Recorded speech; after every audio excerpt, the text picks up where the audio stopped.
Israel की गजा पर वहशियाना बमबारी, 65 अफराद शहीद, दर्जनों जख्मी हो गए। गजा इसराइल के हालिया हमलों में 1,24,000 अफराद बेघर हो चुके हैं। 24 घंटों में ही पिछले 24-48 घंटों में ही जो बदकिस्मती से एक बड़ा डेवलपमेंट है ये कि हमास के खिलाफ गाजा के अंदर ही विरोध प्रदर्शन हो रहा है। क्या मतलब निकाला जाना चाहिए इसका? कि अब की क्या हुआ, गाजा समतल कर दिया गया। आज वो जनता अपनी आवाज खुद बुलंद करी है कि हमास हमको रिप्रेजेंट नहीं करता, हम नहीं चाहते हमारे बीच में हमास रहे। वो तो चाहते हैं कि हमास को खत्म कर दें। अच्छा भाई, क्यों खत्म कर दें? वो टेररिस्ट हैं। तो आप क्या हैं?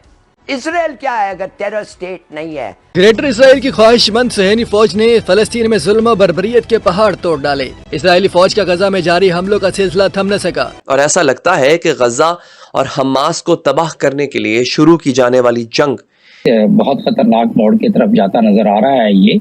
लेकिन इसराइल की प्यास नहीं बुझी। इसराइल के वजीर खारजा कैट्स का कहना है कि ये तो अभी सिर्फ शुरुआत है।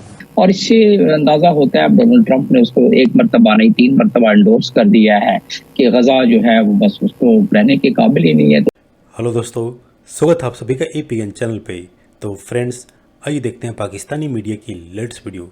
तो दोस्तों, इस समय जो खबरें आ रही है फ़िलिस्तीन गाजा से, उसने पाकिस्तानियों के होश उड़ा रखे हैं। क्योंकि आप जानते हैं कि जो पाकिस्तानी मीडिया दिन रात इजराइल को कोसती है और उसके साथ साथ हमास जो कि एक दहशतगर्द ग्रुप है, और इनफैक्ट इसी ग्रुप के इजराइल के हमले के बाद से ही इजराइल ने जो बदला लेना शुरू किया जवाबी कार्रवाई करके, जिसमें जो नुकसान फ़िलिस्तीनियों का हुआ, और उसकी वजह यही रही कि हमास ने जो इजराइल पे हमला किया, वो हमास के लोग सारे फ़िलिस्तीनियों के बीच में ही उनके साथ रह कर के ही इजराइल पे हमले करते रहे, जिसका कि कभी भी फ़िलिस्तीनियों ने हमास वालों का विरोध नहीं किया।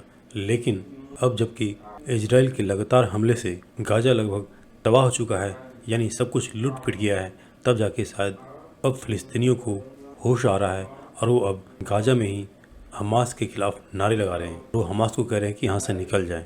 लेकिन जैसा कि आप जानते हैं, पाकिस्तान तो दूर बैठा है, फिलहाल उसका कोई नुकसान नहीं हो रहा है। लेकिन पाकिस्तानी मीडिया न सिर्फ इजराइल के खिलाफ प्रोपेगेंडा करती है, बल्कि गाजा फ़िलिस्तीन के लोगों को सपोर्ट तो करती ही करती है।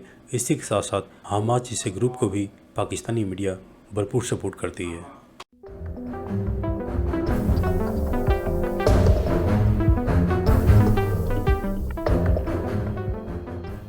हमास के खिलाफ रैली प्रदर्शन हो रहा है, बड़े स्तर पर हो रहा है। इसकी चर्चा जोरों शोरों से शुरू हो गई। और ये जो प्रदर्शन है हमास के खिलाफ, इसको किस तरह से देखा जाना चाहिए? ये एक बड़ा डेवलपमेंट देखा जा रहा है। और हम सब जानते हैं कि किस तरह से इजराइल और जो एक पीस डील चल रही थी कि वो किस तरह से हॉस्टेजेस को भेजेंगे, वो सारी टाइमलाइन एंड ऑल, ये सारा इंक्लूड करेंगे हम आज के डिस्कशन में। मंजरी जी, बहुत बहुत स्वागत है आपका। नमस्कार, जय हिंद। जय हिंद, नमस्कार, धन्यवाद जी, बहुत बहुत धन्यवाद मंजरी जी। मंजरी जी, एक बड़ा डेवलपमेंट है ये कि हमास के खिलाफ गाजा के अंदर ही विरोध प्रदर्शन हो रहा है। आप इस बड़ी डेवलपमेंट को किस तरह से देखती हैं? क्या मतलब निकाला जाना चाहिए इसका? इसको कहते हैं दूध का दूध, पानी का पानी। आज तक इस्लाम के नाम पर कुछ लोग, जिन दुर्बुद्धि लोग मैं कहूंगी, टेररिस्ट हैं वो लोग, और वो जो है रिप्रेजेंटेशन कॉमन मुस्लिम का सामान लेते हैं। ये क्या करते हैं? बच्चों के स्कूल के नीचे इन्होंने मिसाइल स्टोव कर दी, हॉस्पिटल्स के अंदर से फायर कर दी, रिहायशी इलाके से मिसाइल लॉन्च कर दी। तो अब उसका नतीजा क्या होता है? जब दूसरा बंदा पलट करके स्ट्राइक करता है तो फिर वो घर में स्त्रियां, बच्चे, ये लोग मारे जाते हैं, हॉस्पिटल्स तबाह हो जाते हैं, स्कूल तबाह हो जाते हैं। और ये इतनी बार ये सारी घटनाएं रिपीट हुई कि अब की क्या हुआ, गाजा समतल कर दिया गया। और इनकी की हुई हरकतों का जो आफ्टर इफेक्ट है, उन लोगों को भी भुगतना, उनका भी घर छूटा।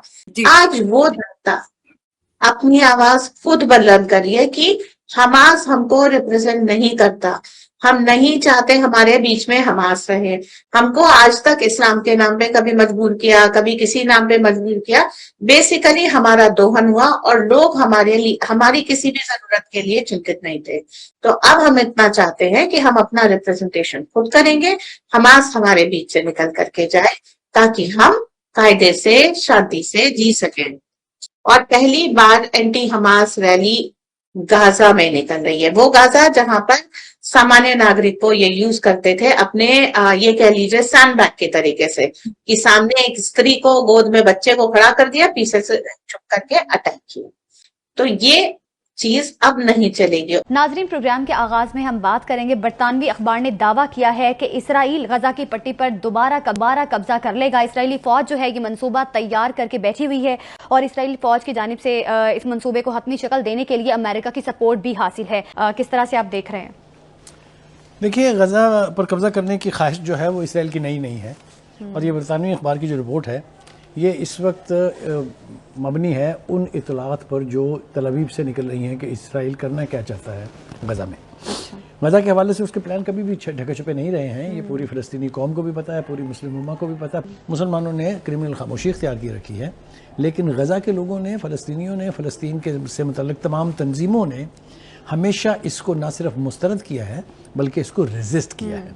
पहले भी फ़लस्तीनियों के साथ जुल्म ढाए गए हैं और अब फिर ढाए जा रहे हैं, लेकिन पहले ये था ना कि जो साबिक इंतजामिया थी अमरीकी, जो बाइडन, वो तो जंग बंदी की तरफ जा रहे थे, जंग खत्म करवाना चाहते थे, लेकिन अब ट्रंप के अपने भी मुफादात हैं, तो अब तो ऐसा लग रहा है कि शायद इस मंसूबे को हतमी शक्ल दी जा सकती है। देखिए, मैंने पहले भी एक दफ़ा कहा था प्रोग्राम में, मैं फिर दोबारा बड़ी जिम्मेदारी से कह रहा हूँ कि अमरीका में सदारती चेहरे बदलने से अमरीकी इंतजामिया की पॉलिसियाँ नहीं बदलती हैं। आज तक हर अमरीकी सदर ने इसराइल की हमायत की है और फ़लस्तीनियों के खिलाफ साजिश की है।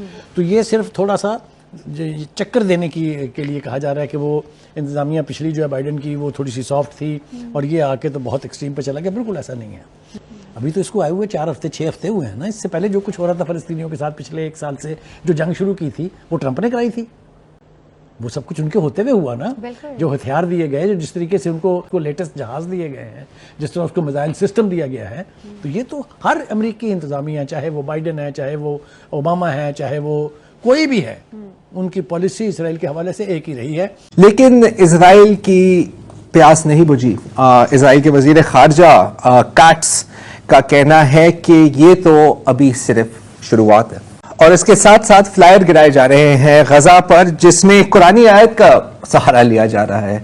उसमें कहा जा रहा है ना कि आपको याद है कि हम आपको आजमाएंगे भूख से, प्यास से, खौफ से, मुश्किलात से। और उसके बाद कहा जा रहा है कि जी आपके पास एक चॉइस है, आप ट्रंप के प्लान पर अमल दरामद करें, आप यहां से निकल जाएं, क्योंकि अगर आप सब मारे जाएं, किसी को आपकी परवाह नहीं है और कोई आपके बारे में नहीं पूछेगा, आपको अकेला छोड़ दिया गया है। ईरान अपने आप को नहीं बचा सकता, वो आपको क्या बचाएगा। और आपके जो अरब ममालिक हैं वो हमारे इत्तेहादी हैं, वो हमें पैसे भी भेजते हैं, हथियार भी भेजते हैं और तेल भी भेजते हैं, और आपको सिर्फ कफन भेजते हैं। ये गेम खत्म होने वाली है और जो अपने आप को बचा सकता है अपने आप को बचा ले, क्योंकि हमारा वजूद आखिरत के दिन तक कायम रहेगा।